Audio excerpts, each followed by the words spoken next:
Hello, മുഖം ഉൾപ്പെടെ ശരീരം മുഴുവനും നിറം വെക്കുന്ന ജപ്പാനീസ് സ്കിൻ വൈറ്റനിങ് ക്രീം നമുക്ക് വീട്ടിൽ തന്നെ തയ്യാറാക്കിയെടുക്കാം. അതിനാദ്യം വേണ്ടത് പച്ചരിയാണ്. പച്ചരി ഒരു ഗ്ലാസ് ബൗളിലേക്ക് ഇട്ടിട്ട് ഒരു 12 മണിക്കൂറെങ്കിലും നിങ്ങൾ കുതിർക്കാൻ വേണ്ടി വെക്കുക. കുതിർത്തതിന് ശേഷം നമ്മൾ ഓവർനൈറ്റ് വെക്കുകയാണെങ്കിൽ അത്ര നല്ല, അല്ലെങ്കിൽ 12 മണിക്കൂർ വെച്ചാൽ മതി. അതിനുശേഷം ഇതൊരു പാത്രത്തിലേക്ക് മാറ്റി അതിൻ്റെ റൈസ് വേറെയും വെള്ളം വേറെയും എടുക്കുക. ആ വെള്ളത്തിലേക്ക് കോൺഫ്ലവറും 1 ടേബിൾ സ്പൂൺ മിൽക്ക് പൗഡർ ഇട്ടിട്ട് നന്നായിട്ടൊന്ന് മിക്സ് ചെയ്തെടുക്കുക. പിന്നെ നമുക്ക് വേണ്ടത് ഡോവിൻ്റെ വൈറ്റ് കളർ സോപ്പാണ്. ഇതൊന്ന് ചിരകിയെടുക്കുക. ചിരകിയെടുത്ത് ഒരു 4 ടേബിൾ സ്പൂണോളം നമുക്ക് ആവശ്യമായിട്ട് ഈ 4 ടേബിൾ സ്പൂണ് പിന്നെ ഡോവിൻ്റെ സോപ്പ് മാത്രം എടുത്താൽ മതി. പിങ്ക് ഡോവ് എടുക്കാവോ എന്ന് ചോദിക്കാറുണ്ട്.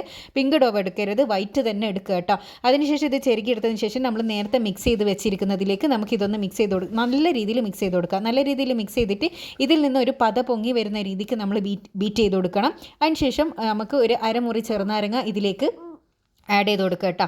അതും കൂടി ഇട്ടിട്ട് നന്നായിട്ടൊന്ന് മിക്സ് ചെയ്ത് കൊടുത്തതിന് ശേഷം വളരെ ചെറിയ ഫ്ലെയിമിൽ ഇതൊന്ന് വെച്ചിട്ട് ജസ്റ്റ് ഒന്ന് ടൈറ്റാക്കി എടുക്കുക. അപ്പോൾ ഇത് പാത്രത്തിൽ നിന്ന് വിട്ട് വരുന്ന സമയത്ത് നമ്മൾ തീ ഓഫ് ചെയ്തിട്ട് ആ പാത്രത്തിൻ്റെ ചൂടിന്ന് വേണം ബാക്കി നമ്മൾ ആക്കാൻ വേണ്ടിയിട്ട്. അപ്പോൾ ശരിക്കും നമ്മളൊരു ക്രീമി കൺസിസ്റ്റൻസി ആയി കിട്ടും. അപ്പോൾ ഇതൊരു പാത്രത്തിലേക്ക് ആഡ് ചെയ്ത് കൊടുത്തതിന് ശേഷം നമുക്കിത് ഒരു 10-15 ദിവസം ഇത് സൂക്ഷിച്ച് വെച്ച് ഉപയോഗിക്കാൻ വേണ്ടിയിട്ട് പറ്റും. അപ്പോൾ കുളിക്കുന്നതിൻ്റെ മുന്നേ ബോഡിയിലേക്ക് അപ്ലൈ ചെയ്ത് കൊടുത്ത് ഒരു 10 മിനിറ്റ് ബോഡിയിൽ വെച്ച് കൈ കളയാനാണെങ്കിൽ ഫുൾ ബോഡി വൈറ്റൻ ചെയ്യാനും നല്ല സോഫ്റ്റ് ആവാനും സഹായിക്കും. അപ്പോൾ എല്ലാവരും ഇതൊന്ന് ട്രൈ ചെയ്ത് നോക്കുക. ട്രൈ ചെയ്തതിന് ശേഷം നിങ്ങളുടെ അഭിപ്രായം അറിയിക്കാൻ വേണ്ടിയിട്ട് മറക്കരുത്. നല്ലൊരു റിസൾട്ട് കിട്ടുന്ന നല്ലൊരു പാക്കാണ് കേട്ടോ. Thanks for watching.